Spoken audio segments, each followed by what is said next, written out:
Good morning, students. Myself Ekta Singh from Dr. Sudhaman Prasad Inter College. I will teach you biology. Today I will teach you first chapter of biology, diversity in the living world. As we all know, biology एक ऐसा subject है जिसमें हमें NCERT पर command होना बहुत important है, because exam में NCERT से अलग कुछ नहीं पूछा जाता। देन NCERT की हर लाइन इम्पॉर्टेंट हो जाती है। अब मैं लेक्चर को स्टार्ट करती हूँ। तो हम सबसे पहले एक साइंटिस्ट के बारे में जानेंगे जिनका नाम है अर्नेस्ट मेयर। इन्हें 20th सेंचुरी का डार्विन कहा जाता था। इसमें लिखा हुआ है Ernest Mayr the Darwin of 20th century. तो इस पैराग्राफ में हमें इतना पता होना चाहिए कि अगर ऐसे पूछ लेते हैं कि 20th सेंचुरी का डार्विन किसको कहा जाता है, तो अर्नेस्ट मेयर। देन इनका काम क्या था? तो इनका काम था ही pioneered the currently accepted definition of biological species. ठीक है, तो जो अंडरलाइन है वो सब इम्पॉर्टेंट हो जाता है इसके लिए।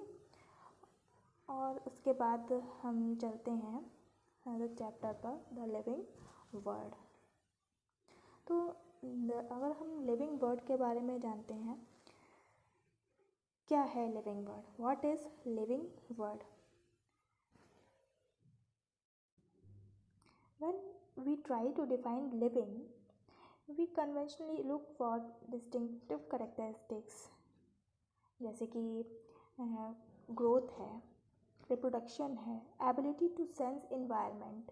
कि अगर किसी में ग्रोथ हो रही है तो हम जान लेते हैं कि ये प्रॉपर्टी है लिविंग की। रिप्रोडक्शन हो रहा है तो हम जानते हैं कि ये एक प्रॉपर्टी है लिविंग की। किसी में सेंसेस हो रहे हैं कि हम किसी चीज़ को महसूस कर सक रहे हैं, तो ये भी किसकी प्रॉपर्टी है? लिविंग की है।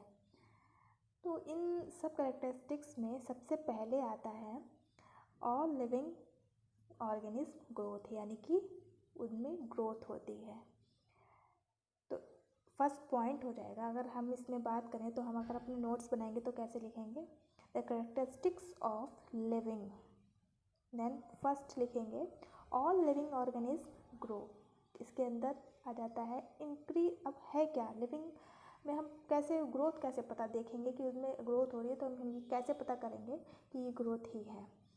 तो increase in mass and increase in number of individuals are twin characteristics of growth. जैसे कोई चीज़ 1 सेंटीमीटर की थी, उसके बाद वो 2 सेंटीमीटर की हुई, फिर 3 सेंटीमीटर की हुई, 4 सेंटीमीटर की हुई, तो ये क्या है? Increase in mass.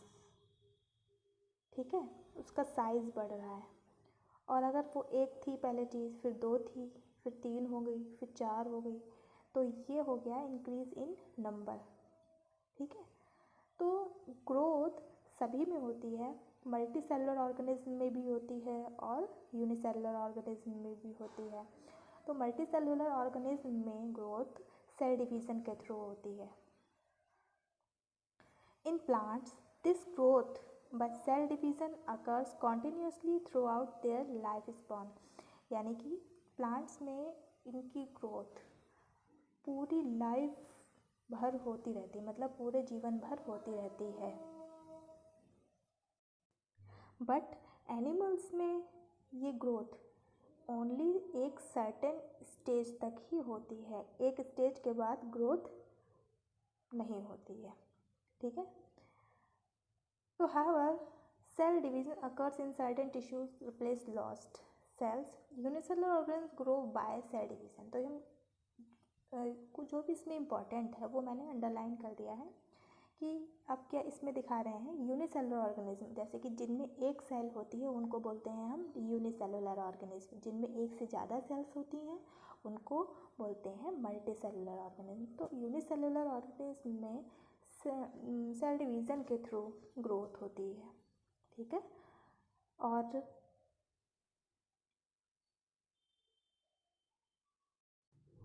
Growth two types की होती है, एक होती है एक्सट्रिंसिक ग्रोथ एंड दूसरी होती है इंट्रिंसिक ग्रोथ। तो extrinsic growth mainly non living में होती है, तो हम उसको यहाँ पर कंसीडर नहीं करेंगे। हम लिविंग की बात कर रहे हैं, तो इसमें लिविंग में देखेंगे कौन सी है। तो इसमें देखो लिखा है living organism growth is from inside. Inside का मतलब होता है इंट्रिंसिक ग्रोथ। ओके, इनसाइड का मतलब है इंट्रिंसिक ग्रोथ। तो अब यहाँ पर देन आता है growth therefore cannot be taken as a defining property of living organism की। ग्रोथ हम ऐसे नहीं कह सकते कि सिर्फ ग्रोथ लिविंग में ही होती है, ग्रोथ नॉन लिविंग में भी हो सकती है। जैसे कि मैंने आपको बताया कि एक्सट्रिंसिक ग्रोथ जो है लिविंग ऑर्गेनिज्म में नहीं होती है, नॉन लिविंग में होती है। जैसे कि कोई पत्थर है, वो पड़ा हुआ है, उस पर कुछ भी कोई मटेरियल डिपॉजिट होता जा रहा है, तो वो पत्थर बड़ा हो जाता है। ठीक है, तो पत्थर क्या है, नॉन लिविंग है, तो इस टाइप की ग्रोथ एक्सट्रिंसिक होती है। लेकिन नेक्स्ट जो प्रॉपर्टीज़ यानी कि नेक्स्ट जो कैरेक्टरिस्टिक आती है रिप्रोडक्शन की। तो अभी हमने आपको बताया ग्रोथ, फर्स्ट पॉइंट हो गया ग्रोथ के बारे में। देन सेकंड मैं आपको सेकंड लेक्चर में बताऊंगी रिप्रोडक्शन, कि रिप्रोडक्शन भी एक लिविंग ऑर्गेनिज्म की प्रॉपर्टी है, कैरेक्टरिस्टिक्स है।